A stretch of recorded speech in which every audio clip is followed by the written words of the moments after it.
Welcome back to day 2 of our 5-day English shadowing challenge. I am so pumped to see you here again. Yesterday was amazing, and today we're taking our skills straight into the workplace. We're going to master 30 essential sentences you can use at the office. This will help you sound professional, confident, and super fluent. Remember the goal here. It's not just about knowing the words, it's about speaking them with confidence. Shadowing is the key. You'll listen to me, and then you'll repeat right after, mimicking my pronunciation, speed, and intonation. This is how you build muscle memory for speaking English. Are you ready to level up your professional English? Let's dive right in. Our first sentence is perfect for starting the day. Repeat after me. Good morning. Did you have a good weekend? Now you try. Great. Let's do it one more time. Good morning. Did you have a good weekend? This is a friendly and common way to greet your colleagues on a Monday morning. Next, when you need to ask for help or clarification, listen carefully. Could you please walk me through the new software? Your turn. Fantastic. Notice how walk me through is a great phrasal verb. T means to guide someone through a process, step by step. Let's practice again. Could you please walk me through the new software? Now let's say you're in a meeting and you want to contribute an idea. Here's a powerful sentence. I'd like to build on what Sarah said.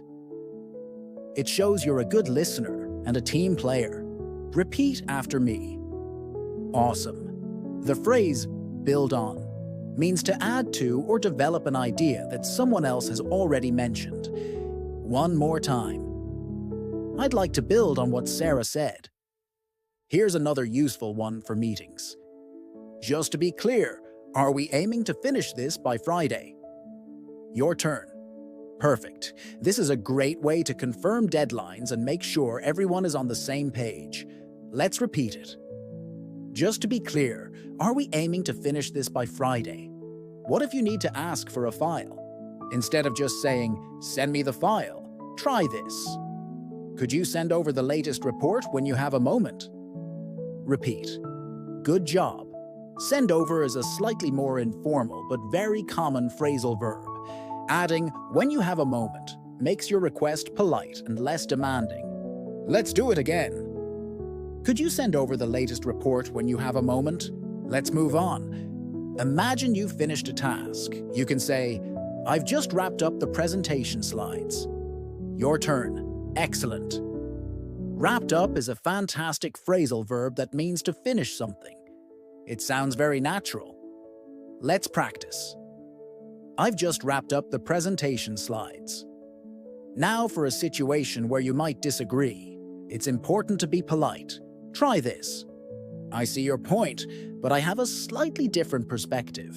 Repeat after me. Very good.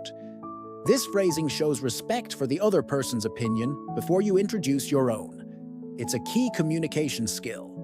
One more time. I see your point, but I have a slightly different perspective. What if you need to ask a colleague about their progress? You can say, how's the project coming along? Your turn. Great. Coming along is a phrasal verb that means to progress or develop. It's a friendly way to check in without being too pushy. Let's repeat. How's the project coming along? If you need to leave a bit early, here is how to say it professionally. I need to head out a little early today for an appointment. Repeat. Perfect. Head out is another natural phrasal verb for leave. Let's say it again. I need to head out a little early today for an appointment. And for our 10th sentence, let's talk about collaboration. Let's touch base later this week to discuss the next steps. Your turn. Awesome. Touch base means to make contact or talk briefly. It's a very common business idiom. Let's practice one more time. Let's touch base later this week to discuss the next steps. Wow, you're doing an incredible job. We've already covered 10 sentences. Let's keep that energy going. Sentence 11 is for when you need to schedule a meeting. Does 3 p.m. tomorrow work for you? Repeat after me. Great. This is a direct and efficient way to propose a meeting time. Let's do it again. Does 3 p.m. tomorrow work for you? Next, if you're running a few minutes late, it's important to let people know.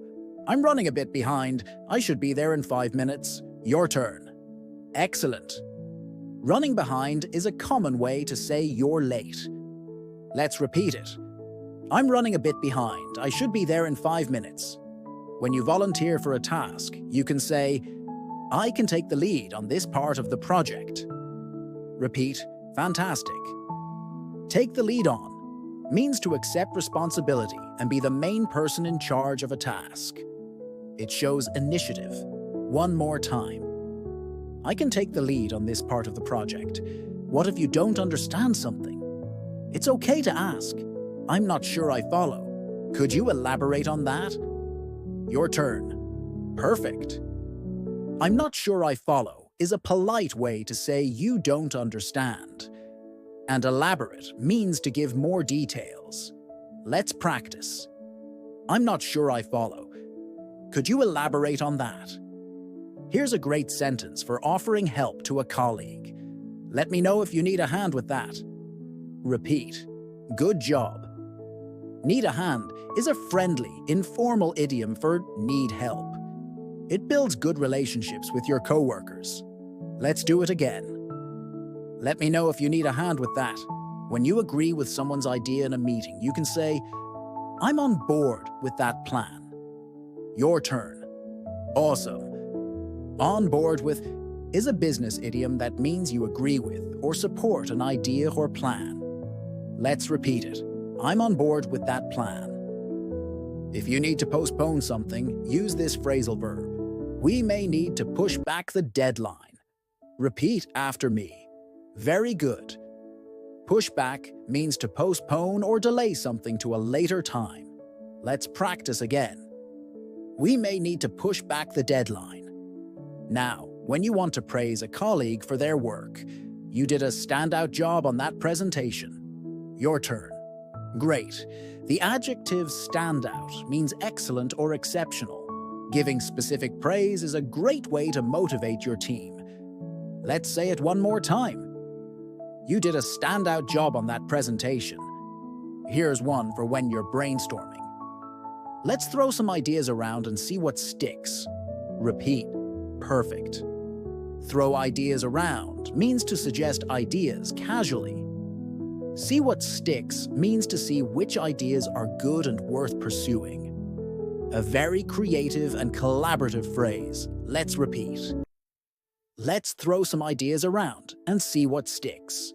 And for sentence 20, when you're ending a conversation.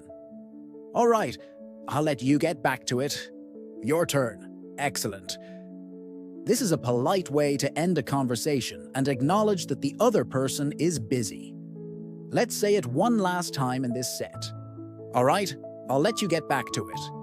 You are absolutely crushing it. 2/3 of the way done. 10 more sentences to go. You're building such a powerful vocabulary for the office. Keep that focus. Let's start our final set. When you need to give someone an update, you can say, just wanted to give you a quick heads up about the client's feedback. Repeat. Fantastic. A heads up is an advance warning or piece of information. It's a very common term in business. Let's practice. Just wanted to give you a quick heads up about the client's feedback. If you're delegating a task, you can say, could you take care of booking the conference room? Your turn. Good job. Take care of is a phrasal verb that means to handle or be responsible for something. Let's repeat. Could you take care of booking the conference room? When you want to confirm you've received something, try this. Got it? Thanks for sending that through. Repeat after me. Awesome. Got it is a short and natural way to say, I have received it, or I understand. Let's do it again. Got it? Thanks for sending that through. Here's a way to ask about someone's workload. What's on your plate for this week? Your turn. Excellent. The idiom on your plate refers to the tasks or responsibilities someone has to deal with. It's a great way to understand your colleague's capacity. Let's say it one more time. What's on your plate for this week? When you need to be realistic about a timeline, you can say, "That timeline seems a bit tight, but we'll do our best." Repeat. Perfect. A bit tight means there isn't much extra time. This sentence communicates potential challenges while still showing a positive, can-do attitude. Let's practice. That timeline seems a bit tight, but we'll do our best. Now for following up on a previous conversation. I'm just circling back on our conversation from yesterday. Your turn. Great. Circling back is a professional way to say you are returning to a topic that was discussed earlier. Let's repeat. I'm just circling back on our conversation from yesterday. When you want to summarize the results of a meeting, so the key takeaway is that we need to increase our marketing budget. Repeat after me. Very good. A key takeaway is the main point or most important piece of information to remember. Let's say it again. So, the key takeaway is that we need to increase our marketing budget. If you have to decline a request politely, you can say, "Unfortunately, I'm swamped right now, but I can help out next week." Your turn. Fantastic. Swamped is an idiom that means you are extremely busy with too much work. It's a great vocabulary word. Let's practice. Unfortunately, I'm swamped right now, but I can help out next week. When you're confirming the action items after a meeting, I'll send out a recap with the action items we discussed. Repeat. Good.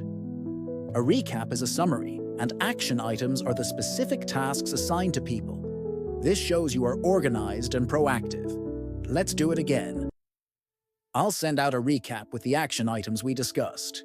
And for our final sentence of the day, number 30. This is a great one for ending the workday. All right, team, great work today. I'll see you all tomorrow. Repeat after me. Perfect. A simple, positive, and professional way to close out the day. Let's say it one last time with confidence. All right, team, great work today. I'll see you all tomorrow. Incredible. You have just shadowed and learned 30 powerful sentences, phrasal verbs, and idioms for the workplace. This is a huge step forward. Don't worry if you didn't get them all perfect on the first try. The key is consistent practice. Rewatch this video, shadow the sentences again, and try using one or two of them in a real or imagined conversation. You showed up for day 2, and you did the work. Be proud of that. Tomorrow, for day 3, we're going to tackle a new and exciting topic to keep building your fluency.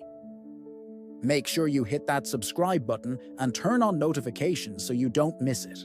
Thank you so much for joining me today. Keep practicing, and I'll see you in the next video.